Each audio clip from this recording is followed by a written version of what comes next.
میں مبتلا ہیں. سب سے پہلے تو ہم دیکھتے ہیں کہ قرآن ہمیں بتاتا ہے کہ اہل کتاب، پیپل آف دا بک، پڑھے لکھے لوگ وہ کیا کرتے ہیں. الم تر الی الذین اوتوا نصیبا من الکتاب یؤمنون بالجبت والطاغوت. کیا تم نے دیکھا ان لوگوں کو جنہیں کتاب دی گئی یا کتاب کا ایک حصہ دیا گیا، وہ کیا کرتے ہیں؟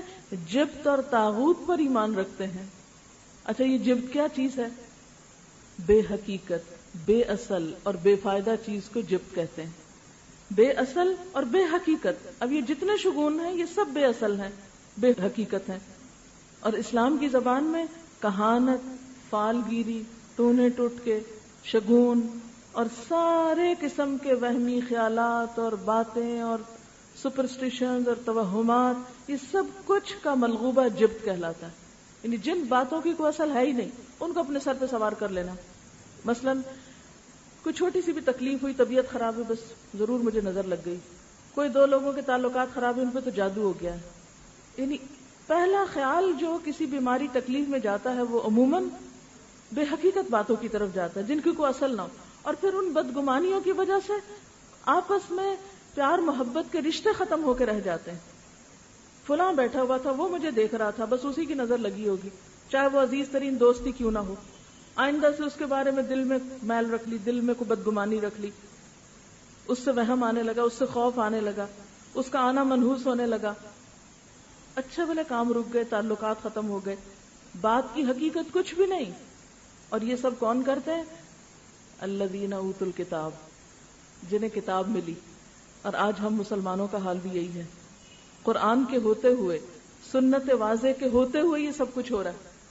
رسول اللہ صلی اللہ علیہ وسلم نے فرمایا، پرندے کے نام سے کنکری پھینک کر، خط کھینچ کر یعنی زائچے بنا کے، پرندہ اڑا کے فال لینا، سب جبت میں شامل ہے. جبت میں کیا کچھ شامل ہے؟ پرندے کے نام سے، پھر کنکری پھینک کے یا لکیر لگا کے یا پرندہ اڑا کے فال لینا، یہ سب کچھ شامل ہے. حضرت عمر رضی اللہ تعالیٰ عنہ کہتے ہیں کہ جبت سے مراد سحر ہے، جادو ہے. اور جادو کے بارے میں آپ نے فرمایا جس نے جادو کیا اس نے گویا کفر کیا. جادو تو ہمارے ایمان کا دشمن ہے.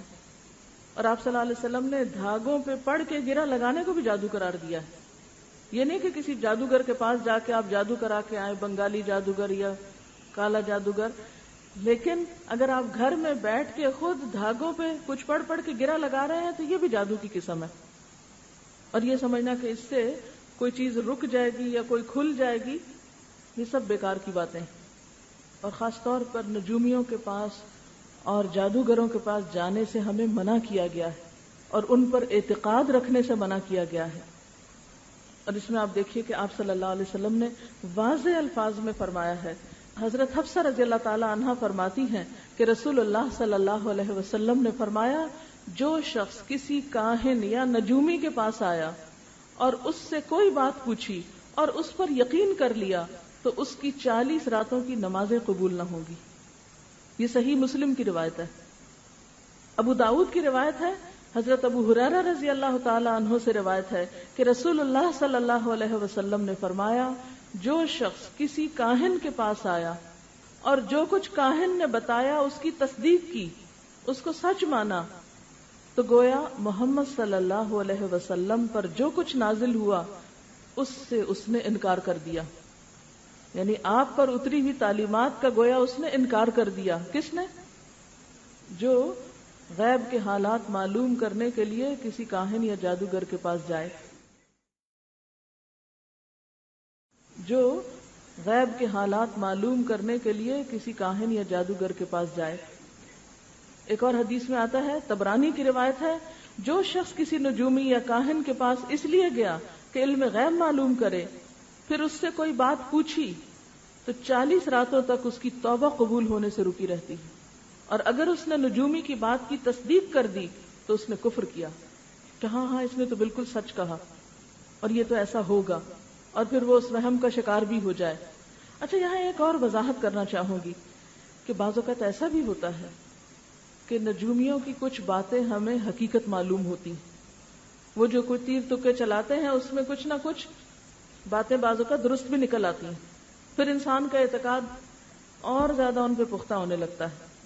اچھا بعض اوقات آپ نے دیکھا ہوگا کچھ لوگ کافی ریڈنگ کرتے ہیں، کافی ریڈرز جن کو کہتے ہیں، کافی میں قسمت تلاش کرتے ہیں. بعض لوگ بالوں کو دیکھ کے کچھ بتاتے ہیں، بعض اور اسی طرح کی باتوں کے ذریعے لوگوں کو ان کے حالات بتاتے رہتے ہیں، قسمت بتاتے رہتے ہیں. بعض اوقات ہاتھ کی لکیریں دیکھ کے بتاتے ہیں، بعض اوقات اور کچھ خیافے کرتے رہتے ہیں اور اس سے غیب کی خبریں دیتے رہتے ہیں.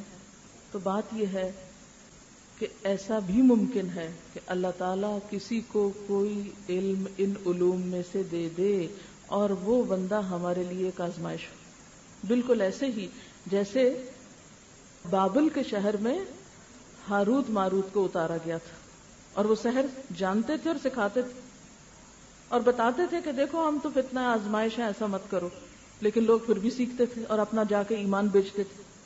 قرآن پاک میں آتا ہے نا وَمَا يُعَلِّمَانِ مِنْ أَحَدٍ حَتَّى يَقُولَا إِنَّمَا نَحْنُ فِتْنَةٌ فَلَا تَكْفُرْ، ہم تو فتنہ ہیں مت کفر کرو. لیکن لوگ ہاتھ دھو کے ایسے لوگوں کے پیچھے پڑ گئے. آج بھی آپ دیکھیں کہ بعض اوقات کچھ لوگ اس قسم کی باتیں کرتے ہیں کہ ان میں سے بعض سچ معلوم ہونے لگتی ہیں. تو بات یہ نہیں کہ وہ سچ ہے کہ جھوٹ ہے، پہلی بات ہے کہ ہمارا اعتقاد ہی نہیں ہونا چاہیے کہ وہ سچ ہے.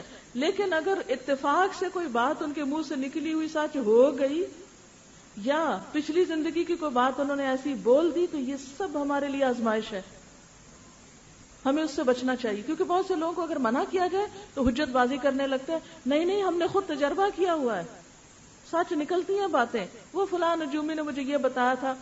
اس قسم کی تصدیق کرنا منع ہے. ایسی باتوں کے بارے میں بس خاموشی اختیار کرنی چاہیے، تصدیق بھی نہیں کرنی چاہیے، خواہ وہ سچی کیوں نہ نکل آئے. کیوں؟ اس لیے کہ ہمارے منہ سے نکلی ہوئی تصدیق دوسرے لوگوں کا ایمان خراب کر دیتی ہے. وہ بھی اٹھ کے چل پڑتے ہیں، اچھا ہم بھی پوچھ کے آئے، وہ فلانا کہہ رہا تھا اس کی بات سچ نکلتی ہے. خواہ سچ نکلی ہو پھر بھی مت بولیں. اور آج آپ دیکھیں کہ ایسی چیزوں کے عام ہونے کی اصل وجہ کیا ہے؟ لوگوں کی لا علمی اور لا علمی میں کہی ہوئی باتیں اور اس طرح کی تصدیقیں. تو اگر بابل کے شہر میں ہاروت اور ماروت آزمائش تھے تو آج بھی اس قسم کے کچھ لوگ ہمارے لیے آزمائش ہو سکتے ہیں. وہ سچے ہوں کہ جھوٹے ہوں، ہمیں منع کیا گیا کہ تم نے ان کے پاس نہیں پھٹکنا، نہ آؤٹ آف کیوریوسٹی اور نہ آؤٹ آف فن. کیونکہ بعض لوگ صرف انجوائمنٹ کے لیے ایک فن کے طور پر صرف کھیل تماشے کے طور پہ چل پڑتے ہیں.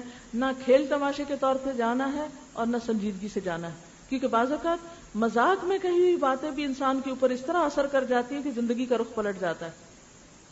تو ایسی تمام چیزوں سے ہمیں بچنے کا حکم ہے. کچھ اور حدیثیں ہیں اس بارے میں، بدشگونی وغیرہ کے بارے میں اور ان چیزوں کے بارے میں کچھ اور ہمارے دین میں ہمیں رہنمائی ملتی ہے. حضرت ابو ہریرہ رسول اللہ صلی اللہ علیہ وسلم سے روایت کرتے ہیں کہ آپ نے فرمایا مرض کا لگ جانا، الو اور سفر اور نحوست، یہ سب باتیں بے حقیقت ہیں. بعض لوگ کہتے ہیں نا مجھے فلاں سے زکام لگا ہے، میرے بچے کو فلاں سے چکن پاکس ہوئے ہیں، ایسی باتیں کرتے ہیں نا لوگ. یہ نہیں کرنی چاہیے. اس کا یہ مطلب نہیں ہے کہ جراثیم نہیں ہوتے یا بیماریاں اچھوت کی نہیں ہوتی یا اچھوت نہیں ہوتی، ہوتی ہیں. بعض بیماریاں کنٹیجس ہوتی ہیں، لیکن کوئی بھی جراثیم اور کوئی بھی شخص کسی کو نفع یا نقصان نہیں دے سکتا جب تک اللہ کا اذن نہ ہو. چلو مان لیا آپ کو لگا، اس سے زکام، اس کو لگا، اس سے اس کو، تو پہلے کو کہاں سے لگا تھا؟ پہلے کو کس سے لگا تھا؟ پہلے کو جہاں سے لگا تھا نا اللہ کے اذن سے. تو باقیوں کو اگر کسی بھی چیز سے لگا تو اللہ کے اذن سے. نہ شفا کسی کے ہاتھ میں. یہ کہنا بھی شرک ہے کہ مجھے فلاں کے ہاتھ سے شفا ہوئی ہے. ہم لا علمی میں ایسی باتیں بھی کر جاتے ہیں نا. نہیں، شفا بھی اللہ کے اذن سے ہوتی. اللہ کے فضل سے یہ دوا فائدہ مند ہوئی، اللہ کے اذن سے یہ بیماری لگی. اچھا اس لیے ہمیں یہ نہیں کرنا چاہیے چونکہ اس طرح بول نہیں سکتے ہم تو پھر ہم بیماروں کے بیچ میں جا کے بیٹھے. نہیں، آپ نے فرمایا اور جزامی شخص سے اس طرح بچو جس طرح شیر سے بچتے ہو. یعنی جہاں مرض ہو، بیماری ہو اور جو بیماریاں ایک سے دوسرے کو لگتی ہو وہاں احتیاط ضروری ہے. لیکن اگر لگ جائے تو اس بیچارے کو بلیم نہ کرو، یہ تو اللہ کے اذن سے لگی. کیونکہ بعض اوقات ایسا ہوتا ہے نا کہ بیماری لگتی بھی اور بعض اوقات نہیں بھی لگتی، یا کچھ لوگوں کو لگتی ہے تو کچھ کو نہیں لگتی. اگر فلاں ہی کا قصور ہے تو پھر تو سب کو لگنی چاہیے تھی، سب کو تو نہیں لگی، تو آپ ہی کو اس نے کیوں لگا دی؟ اچھا، اس سے ہمیں منع کیوں کیا گیا؟ اس لیے کہ اس سے جو بیمار ہوتا ہے وہ پہلے ہی اس کا دل چھوٹا ہوتا ہے، وہ پہلے ہی دکھی ہوتا ہے. اگر اس کو یہ کہا جانے لگے کہ تمہاری وجہ سے میرے اوپر مصیبت آئی تو اس سے اس کو تکلیف پہنچے گی، کیونکہ کوئی مصیبت آ نہیں سکتی جب تک کہ اللہ کا اذن نہ ہو. ما اصابک من مصیبت فبما کسبت ایدیکم، اپنی کمزوری، اپنی کوتاہی ہو سکتی ہے، خود کی بے احتیاطی ہو سکتی ہے، تو دوسروں کو اس طرح ستانا نہیں چاہیے، دکھ نہیں دینا چاہیے، پریشان نہیں کرنا چاہیے. پھر آپ نے فرمایا الو سے بدشگونی نہ لی جائے. مجھے نہیں معلوم کہ الو یہاں بھی کوئی نحوست کا نشان ہے یا نہیں، لیکن عربوں کے ہاں یہ منحوس جانور تھا، اس سے نحوست سمجھی جاتی تھی. یعنی الو کو اپنے لیے منحوس سمجھتے تھے اہل عرب، یا الو کا بولنا نحوست کی علامت تھی. جیسے ہمارے بعض اوقات بلی کا رونا یا بلی کا بولنا اس کو بھی منحوس سمجھا جاتا ہے.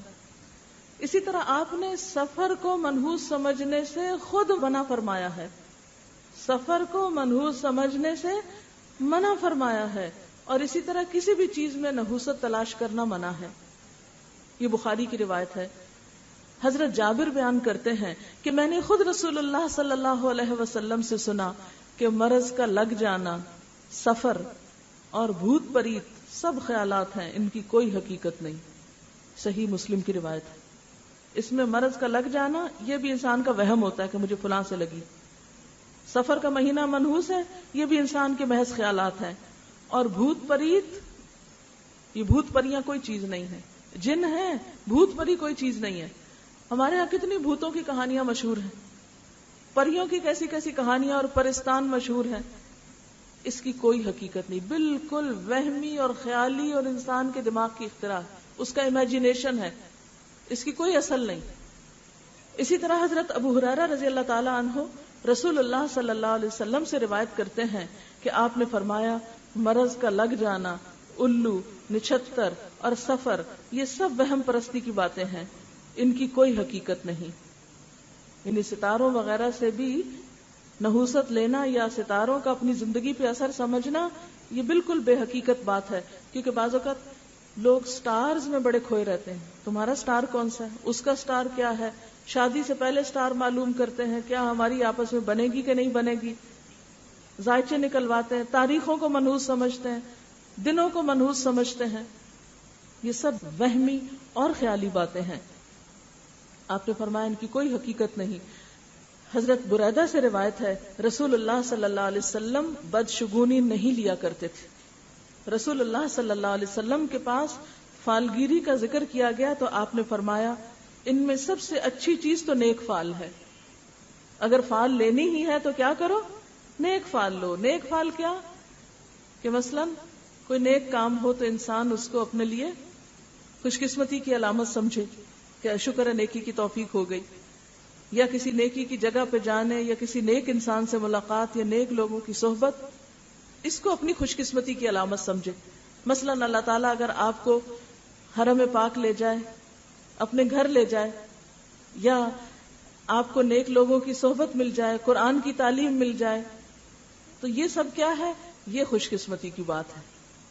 پھر اسی طرح آپ نے فرمایا اور بدفعلی کسی مسلمان کو کام سے نہ روکے، پس جب تم میں سے کوئی شخص ناگوار چیز دیکھے تو یہ دعا پڑھے، اللہم لا یأتی بالحسنات الا انت ولا يدفع السیئات الا انت ولا حول ولا قوة الا بک. کیا معنی ہے، یا اللہ تیرے سوا کوئی بھلائیاں نہیں پہنچاتا اور تیرے سوا کوئی برائیاں نہیں ٹالتا، اور برائیوں یعنی مصیبتوں سے بچنا اور نیکی کی قوت سے بہرہ ہونا تیری ہی توفیق سے ممکن ہے. یعنی یہ سب کچھ تیری ہی طرف سے ہوتا ہے. اور جہاں تک ستاروں کا تعلق ہے تو اب تو سائنس نے بھی اس بات کو ثابت کر دیا ہے کہ یہ سب کچھ بالکل فراڈ ہے، اس کی کوئی حقیقت نہیں.